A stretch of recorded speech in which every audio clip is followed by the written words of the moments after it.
আমার ভাইরা, চোখের গোনা থেকে আমি আপনি যদি বাঁচতে পারি তাহলে একেবারে সোজা আমরা জান্নাত পেয়ে যাবো ইনশাআল্লাহ।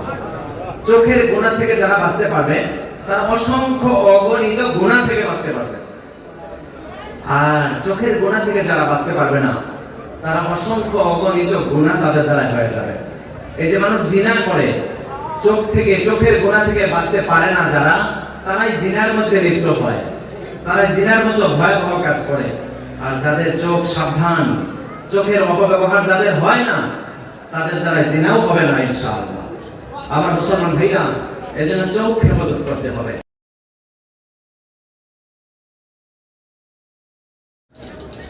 আমরা আল্লাহ পাকের দরবারে অসংখ্য অগণিত শুকরিয়া জ্ঞাপন করছি যে মহান আল্লাহ তাআলা আমাদেরকে আজকের এই বরকতপূর্ণ অনুষ্ঠানে কোরআন এবং হাদিসের আলোকে দ্বীনি আলোচনা শোনার জন্য আসার বসার তৌফিক দান করেছেন।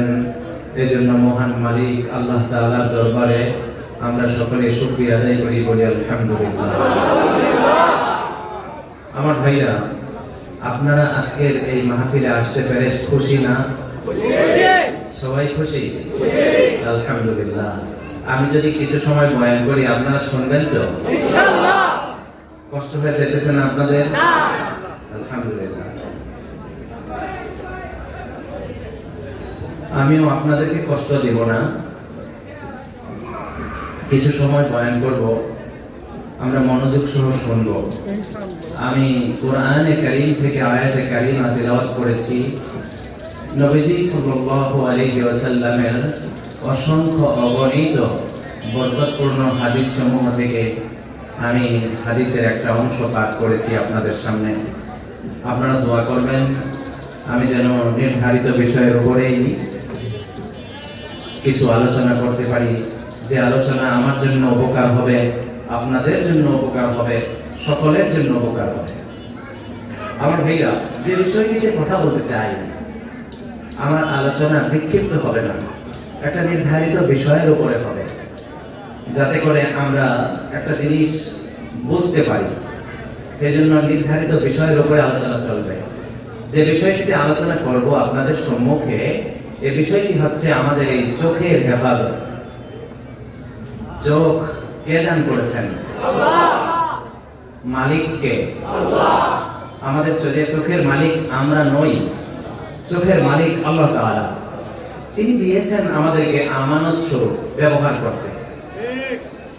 কোন কোন জায়গায় ব্যবহার করব তাও বলে দিয়েছেন, কোথায় ব্যবহার করা নিষিদ্ধ তাও জানাই দিয়েছেন না ভাই? যে জায়গায় ব্যবহার করতে নিষেধ করেছেন সেই জায়গায় ব্যবহার করা যাবে না, যেখানে ব্যবহার করতে বলেছেন সেখানে ব্যবহার করতে হবে। এটা যিনি চোখ দিয়েছেন তার আদেশ। সুতরাং আমরা বয়ানটাকে খুব গুরুত্ব দিয়ে শুনবো, আমলের নিয়তে শুনবো ইনশাআল্লাহ। এই চোখটা কি আপনারা কত বড় সম্পদ মনে করেন? অনেক বড়, অনেক বড়। যার চোখ নেই সে যদি লক্ষ কোটি টাকা ব্যয় করে চোখের জন্য, চোখ কি ফেরত পাবে ভাই? অন্ধ মানুষ, চোখ নাই, সে তো চোখ আর পাবে না। বাড়ি ঘর যা আছে সবকিছু বিক্রি করে দিলেও চোখ ফেরত পাবে না। কিন্তু আমাদেরকে আল্লাহ পাক দিয়েছেন একেবারে সুস্থ ভালো চোখ দান করেছেন। আমরা এর জন্য আল্লাহর কাছে দরখাস্ত করি নাই, আবেদন করি নাই, বিনা আবেদনে তিনি আমাদেরকে দান করেছেন। এত সুন্দর, এত বড় দামি নিয়ামত। আমার ভাইরা, এই চোখের বৈশিষ্ট্য একটু বলবো আপনাদেরকে। আমরা যখন আলোতে যাই, আলোতে তাকাই, তখন আমরা দেখতে পাই, সবকিছু দেখতে পাই। আবার যখন অন্ধকার হয়ে যায় কিছুই দেখতে পাই না। চোখের বৈশিষ্ট্য, যখন মানুষ আলোতে তাকায় তো চোখের ভিতরে চোখের পুতলি সম্প্রসারিত হয়, আর যখন অন্ধকারের দিকে তাকায় তখন চোখের পুতলি সংকুচিত হয়। আলোতে গেলে সম্প্রসারণ হয়, অন্ধকারে আসলে সংকোচন হয়। এটা আল্লাহ তাআলা স্বয়ংক্রিয়ভাবে এইভাবে তৈরি করে দিয়েছেন। আর এই যে সংকোচন সম্প্রসারণ, এর মধ্যে চোখের স্নায়ুগুলো 7 মাইল পর্যন্ত অতিক্রম করে। চোখকে আল্লাহ পাক ফিট করে দিয়েছেন, চোখের উপরে পাহারাদার, মাথার কপালের মজবুত হাড়, এটা চোখের উপরে পাহারাদার। চোখের নিচের পাহারাদার হচ্ছে চোয়ালের হাড়। দুই দিকে হাড় দিয়ে পাহারাদার বসায় দিয়েছেন আল্লাহ তাআলা। মানব দেহে চোখের চাইতে নাজুক অঙ্গ আর নাই, এটা সবচেয়ে নাজুক অঙ্গ। এই জন্য দুই দিকে পাহারাদার বসায় দিয়েছেন। যদি কেউ ঢিল ছুঁড়ে মারে তাহলে এই ঢিল হয়তো উপরের হাড়ে লাগবে, নয়তো নিচের হাড়ে লাগবে, বান্দার চোখটা একেবারে সংরক্ষিত থেকে যাবে।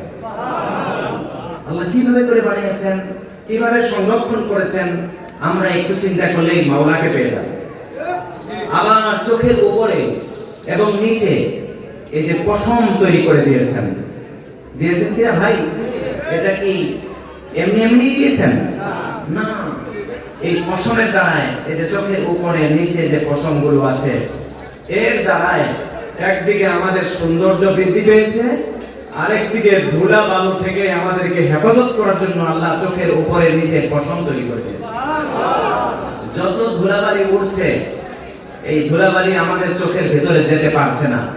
এই পশম ধুলাবালি থেকে আমাদের চোখটাকে হেফাজত করছে।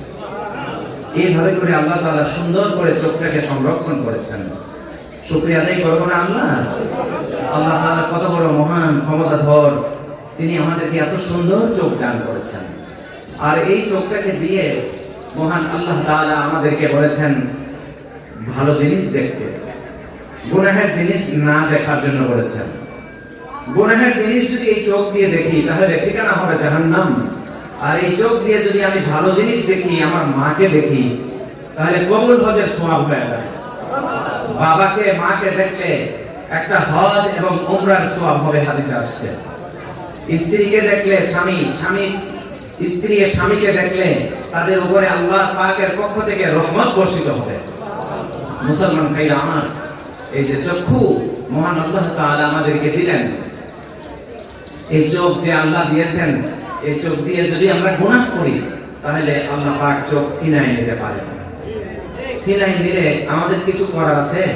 কিছুই তো করার নাই। যদি নিয়ে যান, কিছু করার নাই। এর জন্য আমার মুসলমান ভাইরা সব সময় আমাদের সজাগ থাকতে হবে, চোখের দ্বারা যেন কোনো গুনাহ না হয়। গুনাহ হলেই আল্লাহ পাক আমার আপনার চোখ নারাজ হয়ে গেলে যে কোনো মুহূর্তে নষ্ট করে দিতে পারেন, বিকল করে দিতে পারেন, একেবারে নষ্ট করে অকেজু করে দিতে পারেন।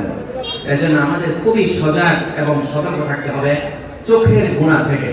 আমার ভাইরা, চোখের গুনাহ থেকে আমি আপনি যদি বাঁচতে পারি তাহলে একেবারে সোজা আমরা জান্নাত পেয়ে যাবো ইনশাআল্লাহ। চোখের গুনাহ থেকে যারা বাঁচতে পারবে তারা অসংখ্য অগণিত গুনাহ থেকে বাঁচতে পারবে। আর চোখের গুনাহ থেকে যারা বাঁচতে পারবে না, তারা অসংখ্য অগণিত গুনাহ তাদের দ্বারা হয়ে যাবে। এই যে মানুষ জিনা করে, চোখের গুনাহ থেকে বাঁচতে পারে না যারা, তারাই জিনার মধ্যে লিপ্ত হয়, তারা জিনার মতো ভয়াবহ কাজ করে। আর যাদের চোখ সাবধান, চোখের অপব্যবহার যাদের হয় না, তাদের দ্বারা জিনাও হবে না ইনশাআল্লাহ।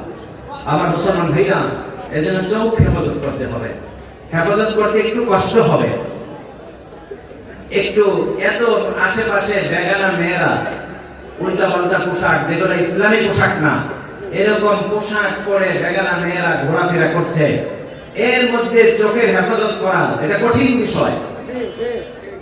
যদিও কঠিন বিষয়, আপনি যদি কষ্ট করে চোখের হেফাজত করতে পারেন তাহলে একদিন, 2 দিন, 3 দিন এইভাবে হেফাজত করতে, 1 মাস 2 মাস যদি হেফাজত করতে পারেন তাহলে আপনি এমন মজা পেয়ে যাবেন ঈমানের, দেখবেন যে আর কোনোদিন বেগানা মেয়ের দিকে তাকাতে মনে চাইবে না।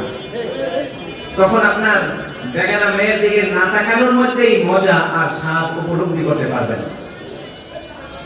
আমার ভাইরা, হেফাজত করলে চোখটাকে, পরে আমরা এই চোখকে গুনাহ থেকে ফিরাতে পারলেই, গুনাহ থেকে বাঁচাতে পারলেই আমাদের দিলের মধ্যে আনন্দ আসবে, মজা পেয়ে যাব আমরা।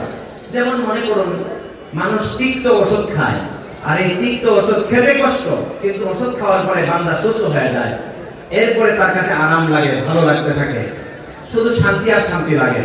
ঠিক এরকম এই চোখ হেফাজত করতে একটু তিক্ত মনে হবে, কষ্ট মনে হবে। আর এই কষ্ট করে যদি আমার চোখটাকে আমি হেফাজত করতে পারি তাহলে আমার দিলের মধ্যে ঈমানের নূর পয়দা হবে, আমি শান্তি পাবো, মজা পাবো, অনেক স্বাদ পাবো, ঈমানের স্বাদ পাবো, পরিপূর্ণ ঈমান নিয়ে আমি মরতে পারবো। আমার ভাইরা, চোখ হেফাজত করলে আমার দিলের মধ্যে শান্তি চলে আসে। চোখকে হেফাজত করবো না ভাইরা? আমার চোখ হেফাজত। আমার মুসলমান ভাইরা, আমাদের যাদের মেয়ে আছে, কন্যা সন্তান আছে, স্ত্রী আছে, মা বোন আছে, তাদেরকে ইসলামী পোশাক পরাতে হবে। তারা যদি ইসলামী পোশাক না পরে, তারা যদি এই ডিজিটাল পোশাক, যার দ্বারা পুরোপুরি পর্দা হয় না, এমন পোশাক যদি পরে, আর ওই মেয়ের দিকে যদি একজন যুবক ছেলে তাকায়, চোখে অপব্যবহার করে, তাহলে ওই মেয়ের বিবাহ না হয়ে থাকলে তার বাবাও দায়ী থাকবে, তার মাও দায়ী থাকবে, তারাও জাহান্নামে যাবে। মেয়েকে সঠিক পোশাক, ইসলামী পোশাক না পরানোর কারণে। কি ভাই, কথা ঠিক না? বিবাহ হওয়ার পরে স্বামী যদি তার স্ত্রীকে পর্দা না করায়, ইসলামী পোশাক না পরায়, পর্দার গণ্ডির ভিতরে না রাখে, তাহলে স্ত্রী তো জাহান্নামে যাবে, সঙ্গে স্বামীরও জাহান্নামে যাওয়া লাগবে। লাগবে না ভাই? লাগবে। সঠিক পোশাক পরা লাগবে, যাতে করে যুবকদের চোখ নষ্ট না হয়। আমার মেয়েকে দেখে যুবকের চোখ নষ্ট না হয়, এই জন্য আমার মেয়েকেও সুন্দর শালীন পোশাক পরাতে হবে।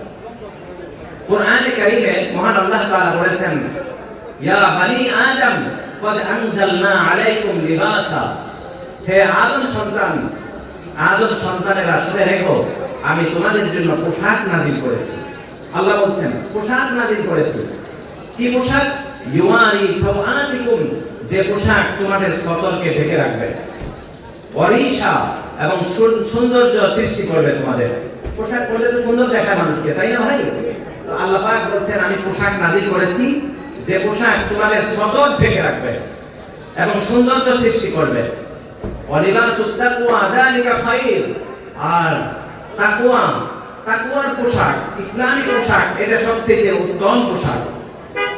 আমার ভাইরা, এই আয়াতের মধ্যে আল্লাহ তাআলা বললেন পোশাকের দুইটা উদ্দেশ্য, একটা হলো সতর ঢাকা, আর একটা হলো সৌন্দর্য সৃষ্টি করা। তাহলে প্রথম উদ্দেশ্যটা আজকে পোশাকে পাওয়া যায় না।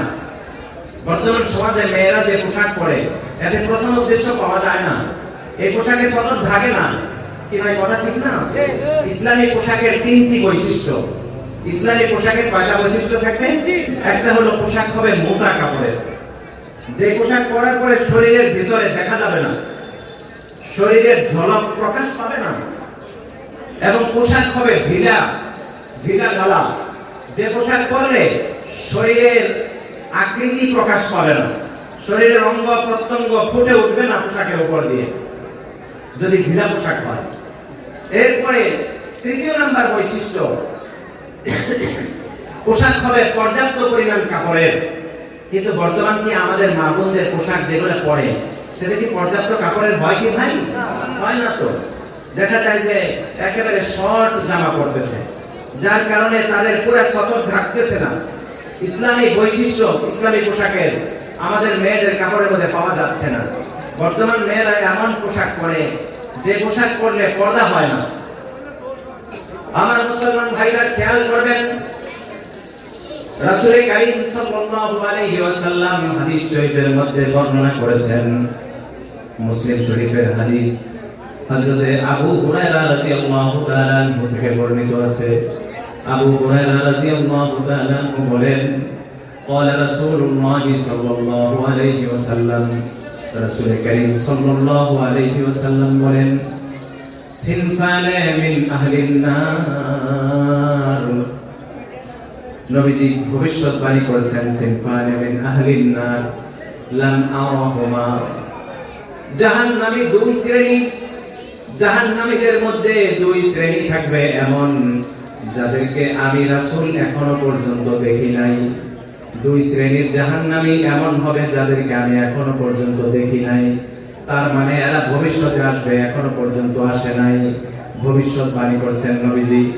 আল্লাহর নবী বলেন এই দুই শ্রেণীর মধ্যে প্রথম শ্রেণী হচ্ছে কওমুন মাহুম সিয়াতুন কাআদনাবিল বাকর ইয়াদরিবুনা বিহান নাস।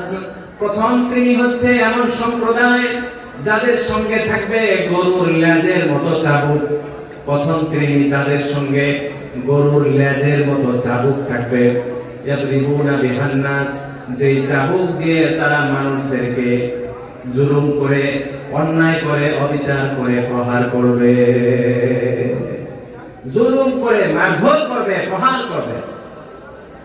আমার ভাইরা, এই প্রথম অংশ, এই প্রথম শ্রেণী, এই প্রথম শ্রেণীর দ্বারা কারা উদ্দেশ্য?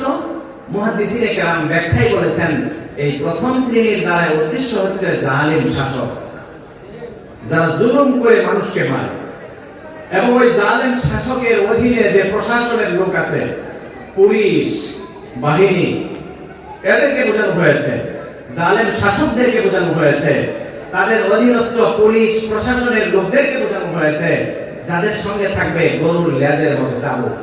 আর এই চাবুক দিয়ে তারা মানুষকে অন্যায়ভাবে প্রহার করবে, জুলুম করবে, মানুষের প্রতি জুলুম করবে, অবিচার করবে মানুষের প্রতি। আমার ভাইরা, বলুন তো, এই শ্রেণীর মানুষ কি বর্তমানে আছে না নাই? আছে। এরকম জালিম শাসক আসছে না আসছে না? আছে। পৃথিবীর বুকে আসছে। এরকম প্রশাসনের লোক, পুলিশ, এরা আসছে না আসছে না? একেবারে মানুষকে কোনো অপরাধ নাই, অন্যায় নাই, কিছু নাই, ধরে ফেলছে, মারধর করছে, মিথ্যা মামলা দিয়ে জেলে ঢুকাইছে। হইতেছে কিনা ভাই? এই শ্রেণীর লোক রাসূলের আমলে ছিল না। রাসূল বলছেন ভবিষ্যতে আসবে, আমি দেখি নাই তাদেরকে, এমন শ্রেণী আমরা দেখে ফেলছি, চলে আসছে এখন। আমার মুসলমান ভাইরা, আমি সংক্ষেপে কথা বলছি। রাসূল কারীম সাল্লাল্লাহু আলাইহি ওয়াসাল্লাম দ্বিতীয় শ্রেণী সম্পর্কে বলেছেন, ওয়ালিসাউন কাসিয়াতুন আরিয়াতুন মুমিনাতুন মাইলাতুন রুউসুহুন্না কাসনিমাতিল বুকসিল মাইলাতি লা ইয়াদখুলনাল জান্নাতা ওয়ালা ইয়াজিদনা রিহাহা ওয়া ইন্না রিহাহা লাতুজাদু মিন মাসিরাতি কাযা ওয়া কাযা। আল্লাহর রাসূল বলেন, দ্বিতীয় শ্রেণীর জাহান্নামী যাদেরকে আমি এখনো দেখি নাই, এই দ্বিতীয় শ্রেণীর জাহান্নামী হচ্ছে ওই সমস্ত নারী, ওই সমস্ত মেয়েরও যারা পোশাক পরেও মনে হবে যেন উলঙ্গ, পোশাক পরার পরেও মনে হবে যেন তারা উলঙ্গ, এমন পোশাক পরবে যার দ্বারাই সতর থাকবে না, এমন পোশাক পরবে যার দ্বারাই তার শরীরের অঙ্গ প্রত্যঙ্গের আকৃতি বোঝা যাবে, এমন পোশাক পরবে যে পোশাক সংক্ষিপ্ত পোশাক হবে, পুরোপুরি শরীর ঢাকবে না। আল্লাহর রাসূল সাল্লাল্লাহু আলাইহি ওয়াসাল্লাম এদের কথাই বলছেন, পোশাক পরেও মনে হবে যেন উলঙ্গ। ও ভাইরা আমার, আল্লাহর রাসূল বলছেন, এই সমস্ত মেয়েরা এই জাতীয় পোশাক পরে কি করবে?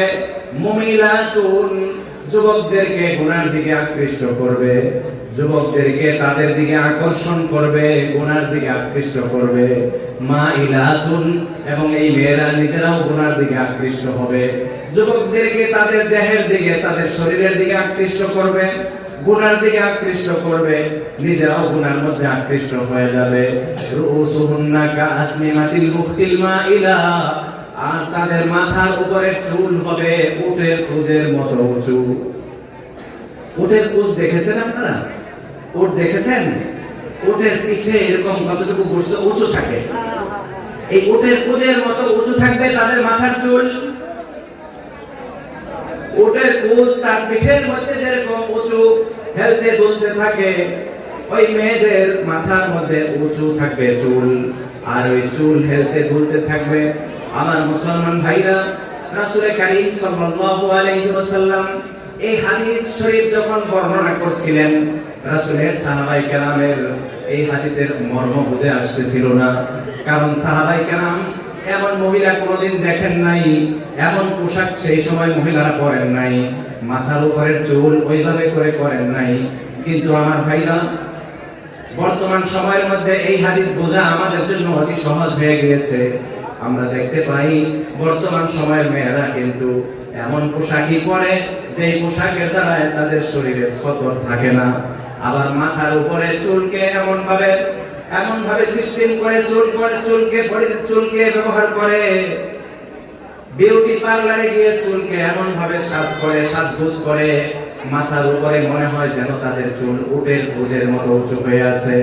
আমার মুসলমান ভাইরা, নবীজি যখন এই হাদিস বলছিলেন, সাহাবায়ে কেরাম এই হাদিসের মর্ম বুঝতে পারেন নাই, কারণ ওই সময় যারা ছিলেন মেয়েদের এমন কেউ ছিল না, কোনো মেয়ে এরকম চুল রাখেন নাই, চুলের এমন ফ্যাশন গ্রহণ করেন নাই, চুলের এবং শরীরের পোশাক আশাক এরকম গ্রহণ করেন নাই, যার কারণে সাহাবায়ে কেরাম এই হাদিসের মর্ম তখন বুঝতে পারেন নাই।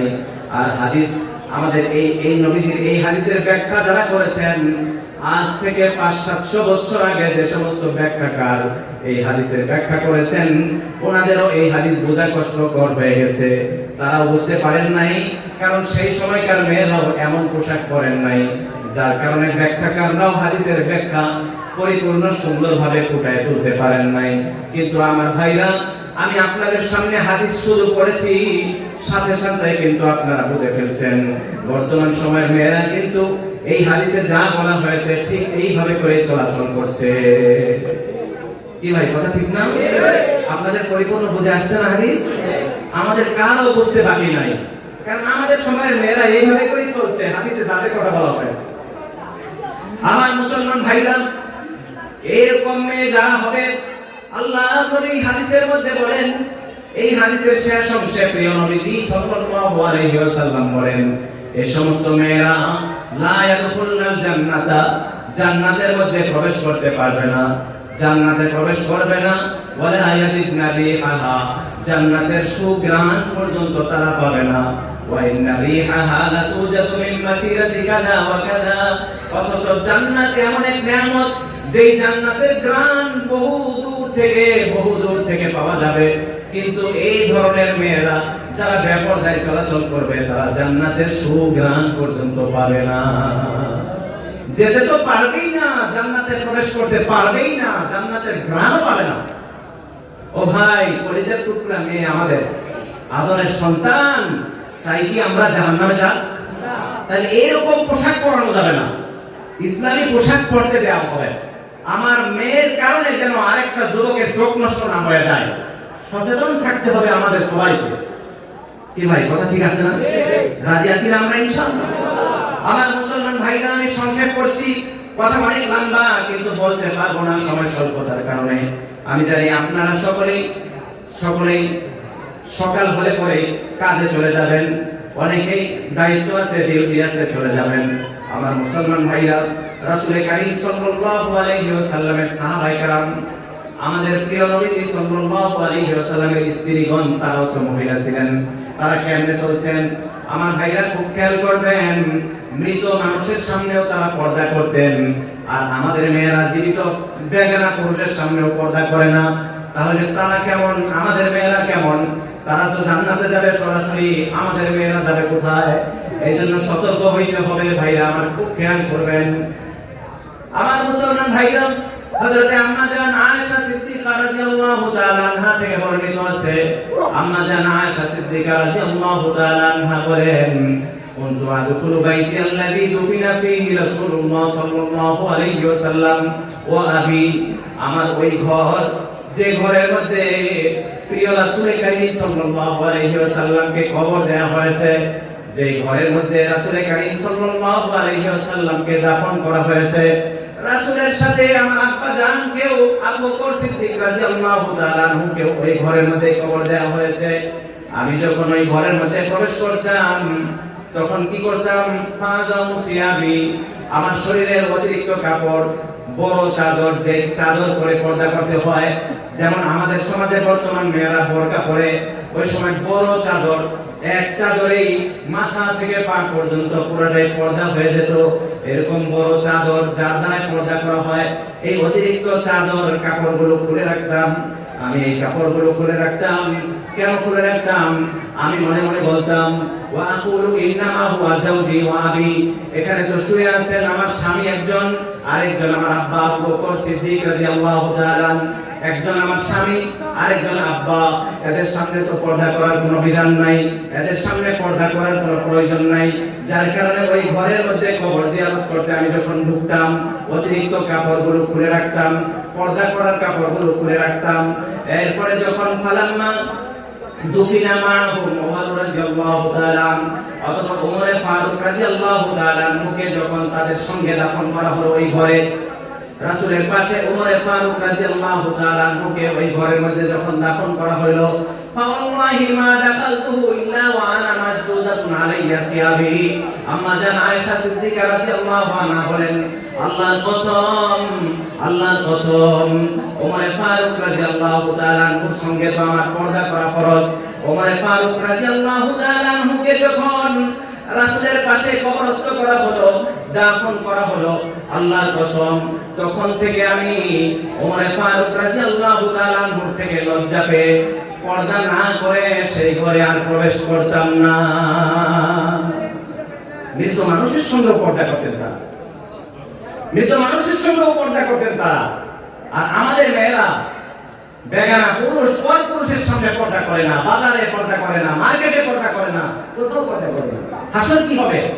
ও ভাই, হাসর কি হবে আমাদের মেয়েদের? আমার মুসলমান ভাইরা, অন্ধ মানুষের সামনেও তারা পর্দা করছেন। নবীজি পর্দা করতে নির্দেশ দিয়েছেন।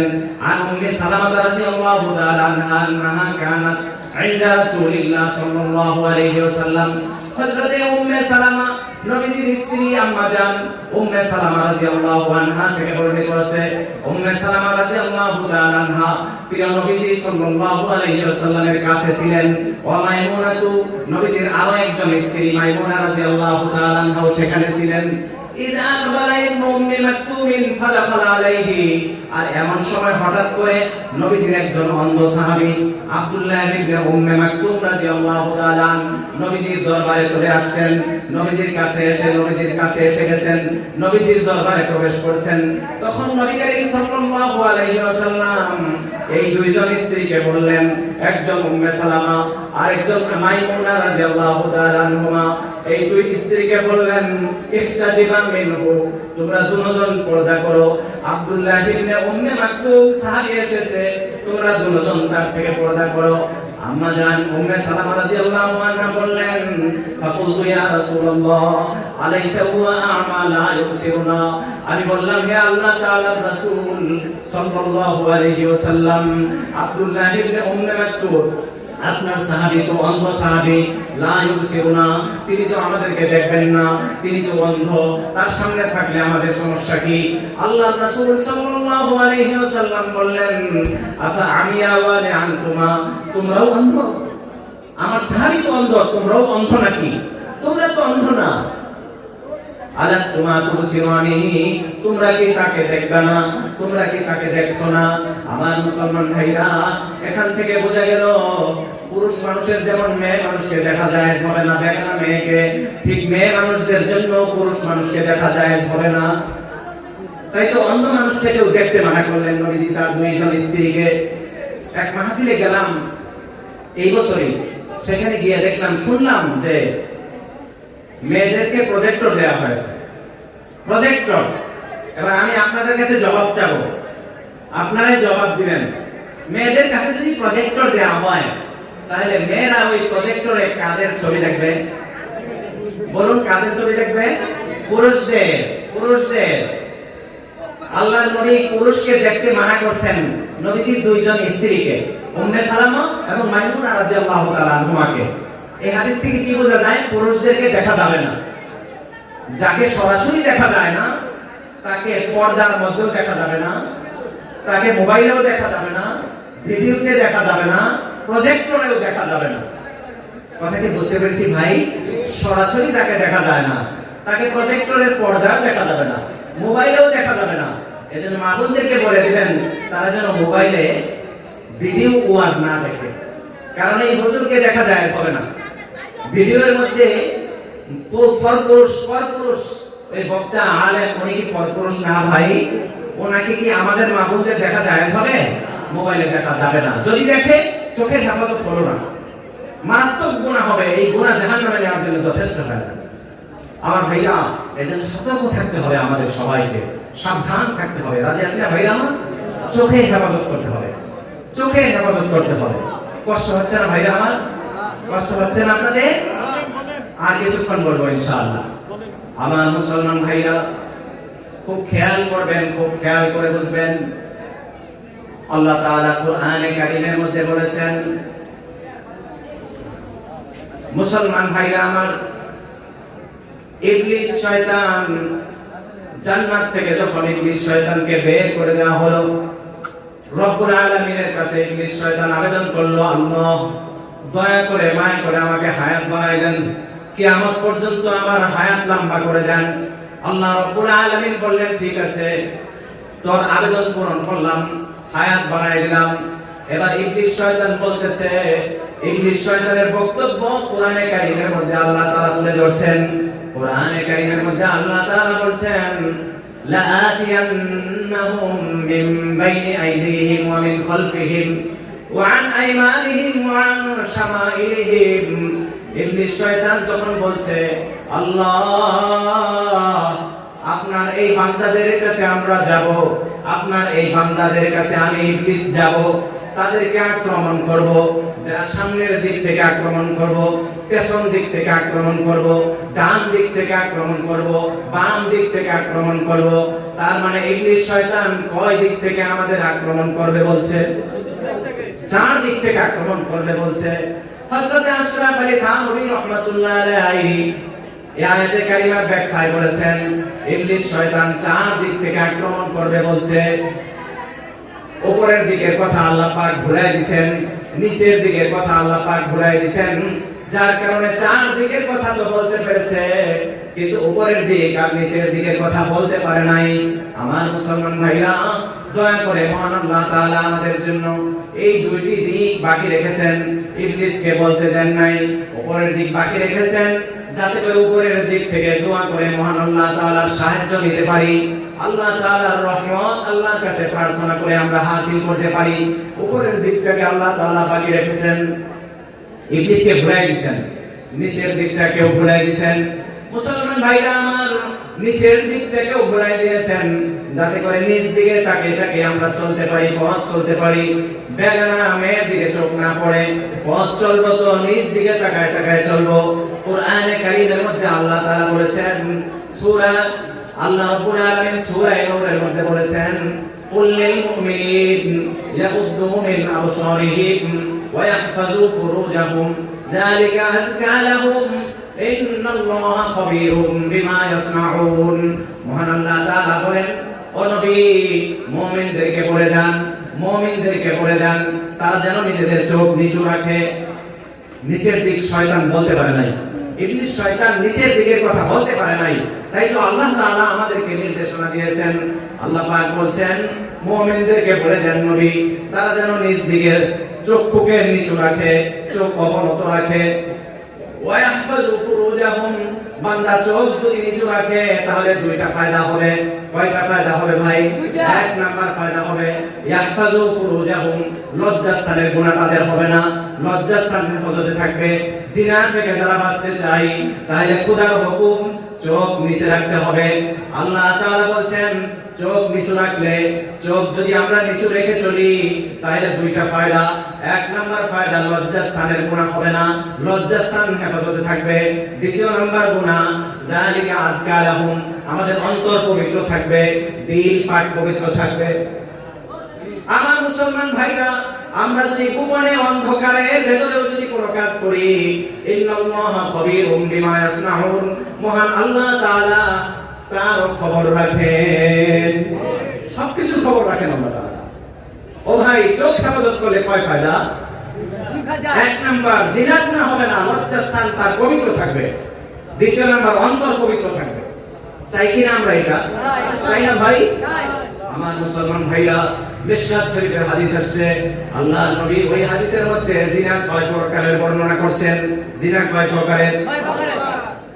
জিনা হচ্ছে বেগানা মেয়ে থেকে যৌন স্বাদ উপভোগ করা, এটাকে জিনা বলে। যৌন স্বাদ উপভোগ করা পর নারী থেকে, বেগানা মেয়ে থেকে। আমার মুসলমান ভাইরা, আল্লাহর নবী হাদিসের মধ্যে চোখের জিনার কথা বলছেন, জবানের জিনার কথা বলেছেন, কানের জিনার কথা বলেছেন, হাতের জিনার কথা বলেছেন, পায়ের জিনার কথা বলেছেন, 6 নম্বরে লজ্জাস্থানের জিনার কথা বলেছেন। আমার মুসলমান ভাইরা, চোখের জিনা কি? চোখের জিনা হচ্ছে একজন বেগানা পুরুষ আরেকজন বেগানা মেয়েকে দেখে যৌন স্বাদ উপভোগ করে। একজন বেগানা পুরুষ আরেকজন বেগানা মেয়েকে দেখে যৌন স্বাদ উপভোগ করলে এটাকে বলে চোখের জিনা। জিনাল আইনি আন-নাজরু, চোখের জিনা হচ্ছে কুদৃষ্টি দেওয়া, একজন বেগানা মেয়েকে দেখে যৌন স্বাদ উপভোগ করা, এটা চোখের জিনা। আর কানের জিনা হচ্ছে বেগানা পুরুষ বেগানা মেয়ে একজন আরেকজনের থেকে যৌন স্বাদপূর্ণ কথা শ্রবণ করা, যৌন স্বাদপূর্ণ কথা শ্রবণ করা, এটা কানের জিনা। আর বেগানা পুরুষ বেগানা মেয়ের সঙ্গে যৌন স্বাদের কথা বলা, গল্প করা, এটাকে বলে জবানের জিনা। আমার মুসলমান ভাইরা, বেগানা মেয়ের গায়ে হাত দিয়ে যৌন স্বাদ উপভোগ করা, এটাকে বলে হাতের জিনা। আর বেগানা মেয়ের সঙ্গে যৌন স্বাদ উপভোগ করার জন্য পায়ে হেঁটে যাওয়া, এটাকে বলে পায়ের জিনা। আমার মুসলমান ভাইরা খুব খেয়াল করবেন, নবীনগর এখান থেকে যদি নবীনগর পর্যন্ত 6টা স্টেশন থাকে, 12 1 নাম্বার স্টেশন, এখান থেকে যদি গাড়ি ছাড়ে তাহলে দ্বিতীয় স্টেশনে যাবে, তৃতীয় স্টেশনে যাবে, চতুর্থ স্টেশনে যাবে, পঞ্চম স্টেশনে যাবে, ষষ্ঠ স্টেশন নবীনগর যায় পৌঁছাবে। 12 থেকে যদি গাড়ি নাই ছাড়ে তাহলে দ্বিতীয় স্টেশনে যেতে পারবে না, তৃতীয় স্টেশনে যেতে পারবে না, চতুর্থ স্টেশনে যেতে পারবে না, ষষ্ঠ স্টেশন নবীনগরও যাইতে পারবে না। আমার ভাইরা বলছিলাম 6টা স্টেশন। ও মুসলমান ভাইরা, জিনার স্টেশন এরকম 6টা। এই যে চোখ হলো প্রথম স্টেশন, কান দ্বিতীয় স্টেশন, জবান তৃতীয় স্টেশন, হাত চতুর্থ স্টেশন, পা পঞ্চম স্টেশন, লজ্জাস্থান 6 নম্বর স্টেশন। এখন যদি কোনো যুবক আর যুবতী এই চোখের থেকে জিনার গাড়ি ছাড়ে, চোখের থেকে যদি জিনার গাড়ি ছাড়ে তাহলে এই চোখের জিনার গাড়ি চোখের স্টেশন থেকে শুরু করে কান দ্বিতীয় স্টেশনে যাবে, জবান তৃতীয় স্টেশনে যাবে, হাত চতুর্থ স্টেশনে যাবে, পা পঞ্চম নম্বর স্টেশনে যাবে, এরপরে সর্বশেষ স্টেশন লজ্জাস্থানের স্টেশনে যায় পৌঁছাবে। চোখ থেকে যদি কেউ জিনার গাড়ি না ছাড়ে, চোখটাকে যদি হেফাজত করে, ওই বান্দার পক্ষে জিনার গাড়ি দ্বিতীয় স্টেশনেও যাবে না, তৃতীয় স্টেশনেও যাবে না, চতুর্থ স্টেশনেও যাবে না, পঞ্চম স্টেশনেও যাবে না, এরপরে ষষ্ঠ স্টেশন লজ্জাস্থানের মধ্যেও যাবে না। কথা বুঝতেছেন ভাই আমার? তাহলে চোখ হেফাজত করার দরকার আছে না নাই? আজকে কত মেয়েরা ধর্ষিতা হইতেছে, কত যুবক ধর্ষণ করতেছে, এদের চোখের থেকে জিনার গাড়ি তারা ছেড়ে দিচ্ছে, জিনার গাড়ি। এরপরে জিনার গাড়ি প্রথম স্টেশন, দ্বিতীয় স্টেশন, এইভাবে যাইতে যাইতে ষষ্ঠ স্টেশন লজ্জাস্থানের মধ্যে যায় পৌঁছাইতেছে এবং জিনা করে ফেলতেছে। আমার মুসলমান ভাইরা, ওয়াজকে নিয়ে যাবেন না রেখা যাবেন? নিয়ে যাব, আমল করব, আর চোখের অপব্যবহার হতে দেব না ইনশাআল্লাহ। এখন থেকে চোখের হেফাজত পুরোপুরি করবো ইনশাআল্লাহ। আমার ভাইরা, চোখের হেফাজত যদি করি তাহলে শান্তি আর শান্তি। আমি নামাজে শান্তি পাবো, ইবাদতে শান্তি পাবো, সবকিছুতে শান্তি পাবো। আমার দিল পবিত্র থাকবে, আমার সবকিছু পবিত্র থাকবে। দিল যদি পবিত্র থাকে তাহলে তো তার পুরো দেহই ঠিক হয়ে যাবে। কি ভাই, কথা ঠিক না? এই চোখ হচ্ছে আমাদের দিল, অন্তরের জানালা, অন্তরের জানালা। এই চোখের যদি হেফাজত করি আমাদের অন্তর পবিত্র থাকবে। আপনার ঘর জানালা দরজা সব যদি বন্ধ রাখেন তাহলে ভিতরে ধুলাবালি ঢুকবে ভাই? ঢুকবে? ঢুকবে তো না। আর যদি খুলে দেন জানালা কপাট সব খোলা থাকে তাহলে দেখা যাবে ময়লা আবর্জনা একেবারে নষ্ট হয়ে যাবে ঘরের ভিতরে, বাসযোগ্য থাকবে না, তখন আর বসবাসের উপযুক্ত থাকবে না। আমার মুসলমান ভাইরা, চোখের হেফাজত করা লাগবে আমাদের সবাইকে। করব না ইনশাআল্লাহ? ইনশাআল্লাহ, ইনশাআল্লাহ করব।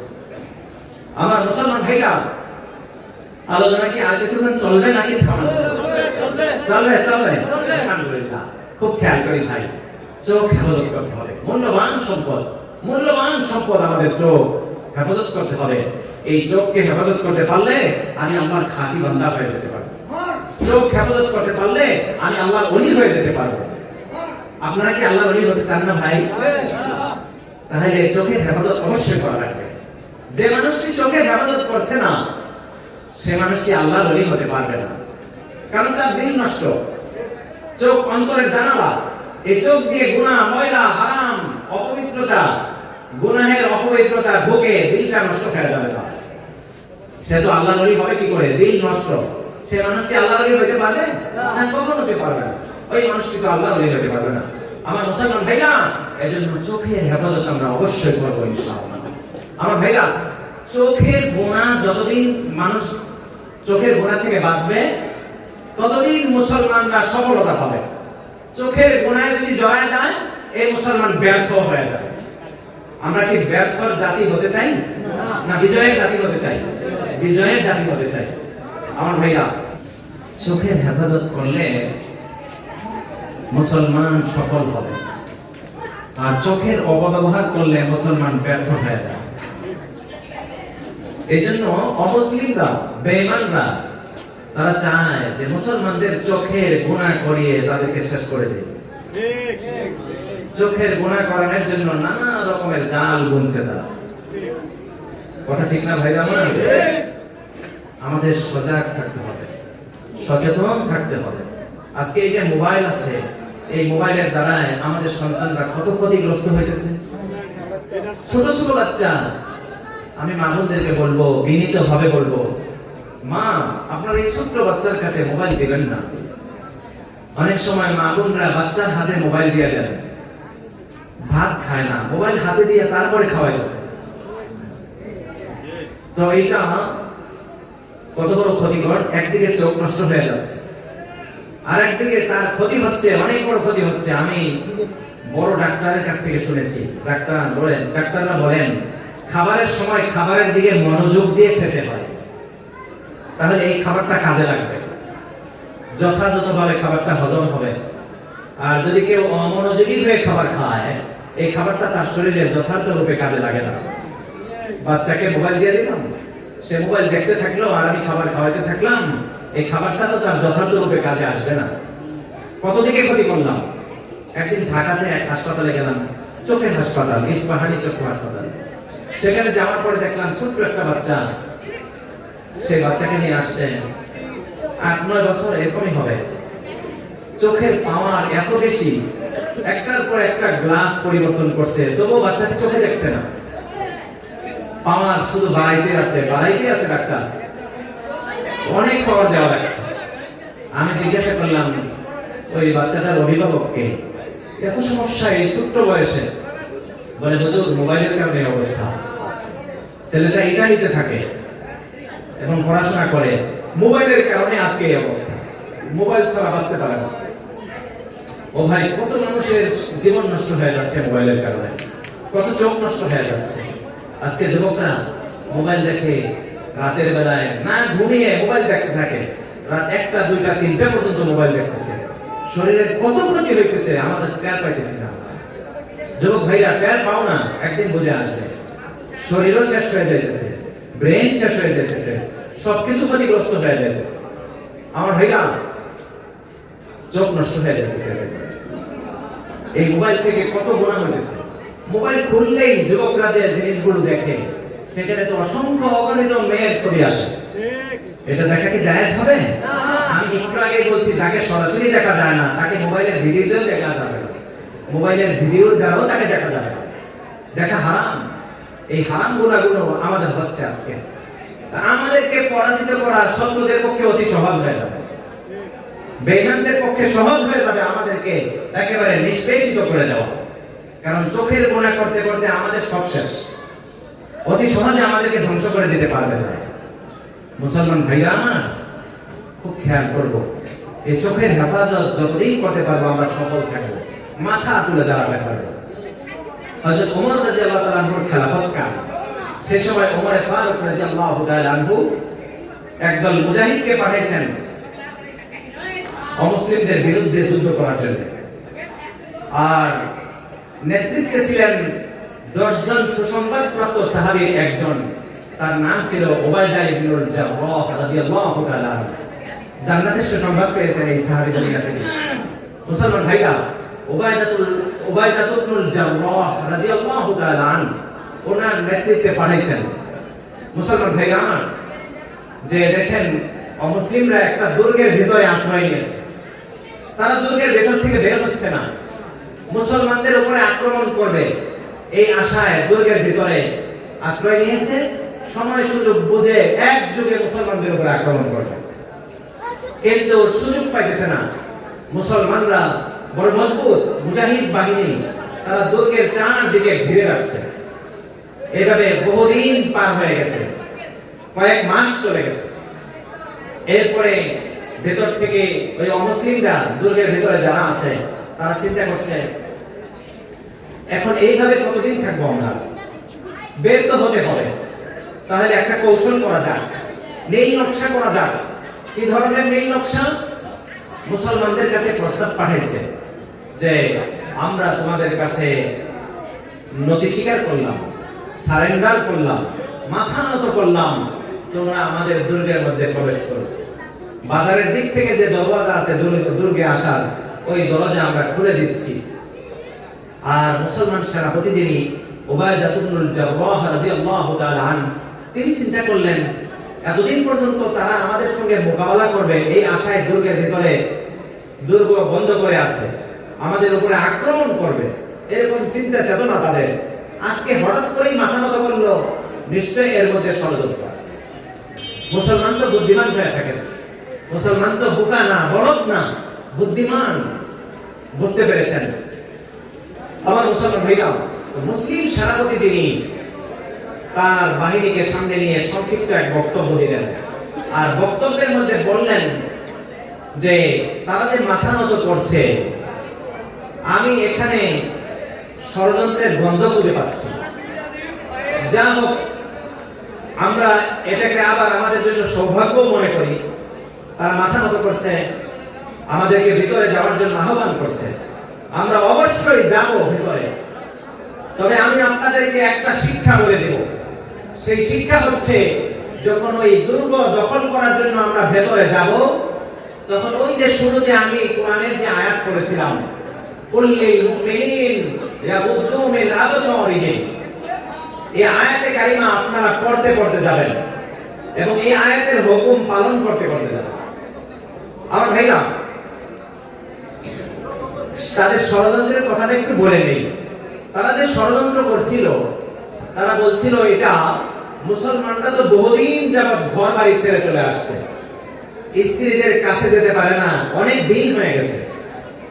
এখন বাজারের দিক থেকে দুর্গের দরজা আমরা খুলে দেব, আর বাজারের দুই ধারে যে দোকানগুলো আছে, শহরের সুন্দরী সুন্দরী যুবতী মেয়েদেরকে এই আধুনিক পোশাক পরিয়ে, আকর্ষণীয় পোশাক পরিয়ে, ইসলামী পোশাক নয়, আকর্ষণীয় পোশাক, যে পোশাক পরেও উলঙ্গ মনে হবে, এরকম পোশাক পরিয়ে তাদেরকে আমরা বাজারের দুই ধারে দোকানের মধ্যে সাজায়া বসায় রাখবো। আর তাদেরকে বলে দেব, মুসলমান মুজাহিদের দল যখন যাবে তোমাদের দিকে তাকাবে, আর তোমরা তোমাদের দিকে তাকিয়ে আকৃষ্ট হয়ে যাবে। এরপরে তোমাদের কাছে আসবে, তোমাদের দিকে হাত বাড়াবে, তোমরা কিছুই বলবে না, তাদেরকে সুযোগ করে দিবে। তারা গুনাহে লিপ্ত হয়ে যাবে, চোখের গুনাহে লিপ্ত হয়ে, জিনার গুনাহে লিপ্ত হয়ে যাবে। এরপরে আমরা তাদেরকে মুহূর্তের মধ্যেই নিষ্পেষিত করে দেব, একেবারে ভূমিসাৎ করে দেব। আমার মুসলমান ভাইরা, নবীজির সাহাবী উবাইদা ইবনুল জাররাহ রাদিয়াল্লাহু তাআলা ষড়যন্ত্র বুঝে ফেললেন। সাহাবায়ে কেরামকে সামনে নিয়ে বক্তব্য দিলেন, বললেন, ও মুজাহিদের দল, অবশ্যই দুর্গ দখল করতে যাব, কিন্তু যাওয়ার পথে কুরআনে কারীমের আয়াত, কুল্লিল মুমিনিন ইয়াগুদ্দু মিন আবসারিহিম, নবী মুমিনদেরকে বলে দেন তারা যেন নিজেদের চোখ নিচু রাখে, তারা যেন নিজেদের চোখ অবনত রাখে।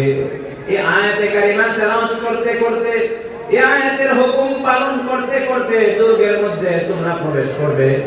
বাজারের মাঝখান দিয়ে যখন পথ অতিক্রম করবে, এই আয়াতে কারিমা তেলাওয়াত করতে করতে যাবে, আয়াতের হুকুম মেনে নিজ দিকে তাকিয়ে তাকিয়ে পথ চলবে।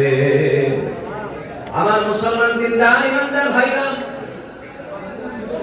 উবাইদা ইবনুল জাররাহ রাদিয়াল্লাহু তাআলা আনহুর নেতৃত্বে মুজাহিদ বাহিনী যখন বাজারের মাঝখান দিয়ে পথ অতিক্রম করতেছিলেন, নিজ দিকে তাকিয়ে তাকিয়ে পথ চলছেন, চোখ অবনত করে নিজ দিকে তাকিয়ে তাকিয়ে কোরআনে কারীমের আয়াত তেলাওয়াত করতে করতে যখন পথ চলছেন, এইভাবে করে পথ চলতে চলতে দুর্গের ভিতরে গিয়ে প্রবেশ করছেন। নীল নকশা আর বাস্তবায়ন হলো না, গুনায় জড়াইলেন না, এরপরে দুর্গের ভেতরে প্রবেশ করার পর অমুসলিম বাহিনী এক যুগে সবাই মাথা নত করলো, নতি স্বীকার করলো, সারেন্ডার করলো, অস্ত্র শস্ত্র হাত থেকে অমুসলিমরা ছেড়ে দিল। শুধু কি তাই, আমার মুসলমান ভাইরা খেয়াল করবেন, ওই শহরের লোকজন বাজারের দুই ধারে দাঁড়ায় দাঁড়ায় মুসলমান সৈন্যদেরকে দেখছিল। মুসলমান সৈন্যরা বাজারের মাঝখান দিয়ে যখন যাচ্ছিলেন, এরা তো বিজয়ী জাতি, আর বিজয়ী জাতি যারা হয় তারা তো বুক টান টান করে পথ চলে। বিজয়ী জাতি লুটতারাজ করে, নারীদের ইজ্জত সম্মান লুণ্ঠন করে। কিন্তু এরা কেমন বিজয়ী জাতি, নিজ দিকে তাকায় তাকায় পথ চলছে, কারো সম্পদ লুণ্ঠন করছে না, কোন নারীর ইজ্জত সম্মান লুণ্ঠন করছে না, নষ্ট করছে না। এমন সুন্দর ব্যবহার, নিজ দিকে তাকায় তাকায় পথ চলছে। আমার মুসলমান ভাইরা, এই চোখের সুন্দর ব্যবহার দেখে ওই শহরের অধিকাংশ মানুষ এক যুগে মুসলমান হয়ে গেল। চোখের ব্যবহার যতদিন থাকবে মুসলমানদের মাঝে, তারা বিজয় হবেই হবে, তারা সফল হবেই হবে। আর যখন চোখের অপব্যবহার শুরু হয়ে যাবে, মুসলমান গুনাহে জড়ায় যাবে, জাহান্নাম ছাড়া উপায় হবে না।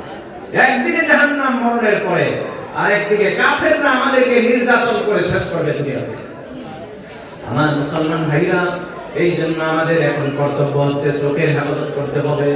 চোখের হেফাজত করার জন্য দুইটা পদ্ধতি আপনাদেরকে আমি বলে দেব। এক নাম্বার পদ্ধতি হিম্মত, অর্থাৎ একেবারে সৎসাহস করতে হবে, আল্লাহ তাআলার কাছে হিম্মত করতে হবে, সৎসাহস দেখাতে হবে। যত বড় গুনাহ আমার সামনে হোক না কেন, আমি ওই গুনাহ করব না, হিম্মত করব, সাহস করব।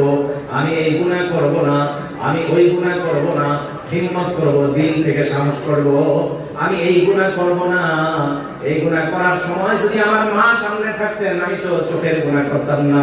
আমার বাবা সামনে থাকলে চোখের গুনাহ আমি করতাম না। আমার উস্তাদ সামনে থাকলে আমি চোখের গুনাহ করতাম না।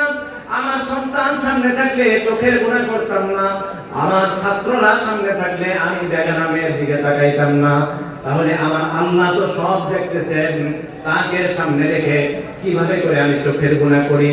আমার আল্লাহ তো সব দেখছেন।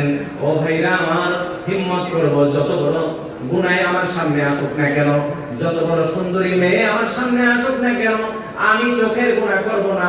আমি হিম্মত করব, আমি চোখের গুনাহ করব না। পারবো না ভাইরা? ইনশাআল্লাহ। দ্বিতীয় নাম্বার কাজ করব রুজু ইলাল্লাহ। হিম্মতের পাশাপাশি মহান আল্লাহ তাআলার দিকে মুতাওয়াজ্জু হব, আল্লাহ তাআলার দিকে ধ্যান করব। আল্লাহ, আমি তো হিম্মত করলাম এই গুনাহটা থেকে বাঁচবো, এই চোখের গুনাহ থেকে আমি বাঁচবো, আমি করব না। আল্লাহ দয়া করে মায়া করে আপনি আমাকে সাহায্য করুন, আপনি আমাকে সাহায্য করুন। তাহলে মহান আল্লাহ তাআলা আমাকে সাহায্য করবেন, আপনাকে সাহায্য করবেন, গুনাহ থেকে আমরা বাঁচতে পারবো। আমার দিনদার ইমানদার ভাইরা, হযরত ইউসুফ আলাইহিস সালামের আদর্শ গ্রহণ করব। ইউসুফ আলাইহিস সালাম, জুলাইখা যখন ঘরের ভিতরে ইউসুফ আলাইহিস সালামকে আবদ্ধ করে ফেললো, সব দিক থেকে বন্ধ, গেটগুলো তালাবদ্ধ, একটার পর একটা গেট, সবগুলো গেট তালাবদ্ধ। ইউসুফ আলাইহিস সালাম চিন্তা করলেন, এখন তো গুনার দিকে সে আমাকে আহ্বান করবে, আমি তো গুনাহ করব না। হিম্মত করলেন, আমি তো গুনাহ করব না, আমি গুনার দিকে যাব না। নিজের হিম্মত আর সৎ সাহস কাজে লাগাইলেন, দৌড় দিলেন, হিম্মতকে কাজে লাগায় আর আল্লাহর দিকে রুজু হয়ে সাহায্য চাইলেন। আল্লাহ, আমার যতদূর সাধ্য আছে, আমার যতটুকু শক্তি আছে আমি কাজে লাগাইলাম। এখন আমাকে আপনি এই গুনাহ থেকে হেফাজত করুন, বাঁচার রাস্তা আপনি দয়া করে মায়া করে আমাকে তৈরি করে দিন। আমার ভাইরা, আপনারা সকলেই জানেন, যেই মাত্র হিম্মতকে কাজে লাগালাম, আল্লাহর সাহায্য চেয়ে দৌড় দিলেন আল্লাহর পয়গম্বর, সাথে সাথে সবগুলো গেটের তালা খুলে গেল, গেটগুলো খুলে গেল। ইউসুফ আলাইহিস সালাম সুন্দর মতো বের হয়ে চলে আসলেন। আমার মুসলমান ভাইরা, ইউনূস আলাইহিস সালাম যখন মাছের পেটের ভিতরে চলে গেলেন, একদিন, দুই দিন, তিন দিন হয়ে গেল, বাঁচার কোনো উপায় নাই। মাছের পেট থেকে বাঁচার কোনো রাস্তা নাই, বের হওয়ার কোনো রাস্তা নাই, দরজা নাই, জানালা নাই। তিনি আল্লাহর দিকে রুজু হয়ে গেলেন, হিম্মত করলেন, আল্লাহর দিকে রুজু হলেন, আল্লাহর সাহায্য চাইলেন, বললেন, লা ইলাহা ইল্লা আনতা সুবহানাকা ইন্নী কুনতু মিনাজ জালিমিন। হে আল্লাহ, আমি জালেম হয়ে গেছি, আপনি ছাড়া কোনো ইলাহ নাই, আপনি পবিত্র, আপনি ছাড়া কোনো ইলাহ নাই, আপনি তো একমাত্র আমাকে রক্ষা করতে পারেন। আমার মুসলমান ভাইরা, যখন দিল থেকে হযরত ইউনূস আলাইহিস সালাম আল্লাহকে ডাকলেন, আল্লাহ রাব্বুল আলামিন সাড়া দিলেন। فاستجبنا له ونجيناه من الغم وكذلك ننجي المؤمنين। আল্লাহ তাআলা বলেন, আমি আমার ইউনূস নবীর ডাকে সাড়া দিলাম। ইউনূস নবীর ডাকে সাড়া দিয়ে তার মহা পেরেশানি থেকে আমি তাকে রক্ষা করলাম, মাছের পেট থেকে বের করে নিয়ে আসলাম।